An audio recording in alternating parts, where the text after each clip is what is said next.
Ramadan adalah satu bulan di mana umat Islam dituntut untuk berpuasa. Tapi macam mana pula orang yang tak puasa sebab pekerjaan dia? Jadi topik hari ni kita nak cerita mengenai tak puasa kerana pekerjaan. Jangan lupa korang boleh dengarkan kami dengan 3 cara, iaitu pertama sekali, korang boleh pergi ke www.mycampusradio.com. Seterusnya, korang boleh dengarkan kami di Facebook My Campus Radio. Cari je My Campus Jarak Radio dan tekan listen online here. Sekali kalau korang kat luar, korang tak ada internet, korang tak ada PC depan korang, korang boleh buka apps kami, download apps kami di Google Play Store ataupun di Apple Store. Dapatkan sekarang. Alright, hari ni kita nak cerita pasal tak puasa mengikut pekerjaan. Macam kita tahulah, puasa ni kan wajib.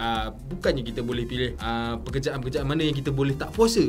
Jadi kita nak cerita orang yang tak puasa kerana pekerjaan dia. Macam mana pekerjaan tu membolehkan dia tak puasa. Topik kita hari ni, kerja tapi tak puasa. Tak puasa sebab kerja. Jadi macam mana tak puasa sebab kerja ni? Kerja yang macam mana yang kita boleh dibolehkan tak puasa ni?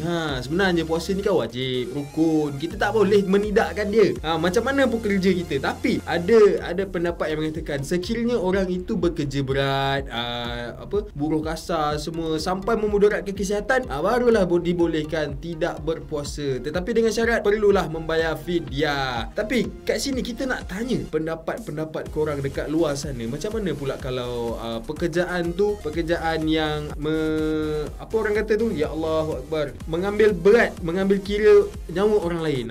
Maksudnya pekerjaan tu dipertanggungjawabkan untuk menjaga nyawa orang lain. Contohnya pilot, orang yang memandu bas, diorang ni perlukan fokus 100% untuk melakukan kerja supaya diorang boleh bawa nyawa-nyawa orang, anak-anak orang ni semua yang belakang ni dengan selamat. Macam mana pula dengan kerja-kerja yang macam tu? Sebab kita tahu buruh ni memang dia penat, memang dia gunakan fizikal. Tapi macam mana pula pekerjaan yang menggunakan mental? Sebab mental pun perlukan tenaga untuk bekerja.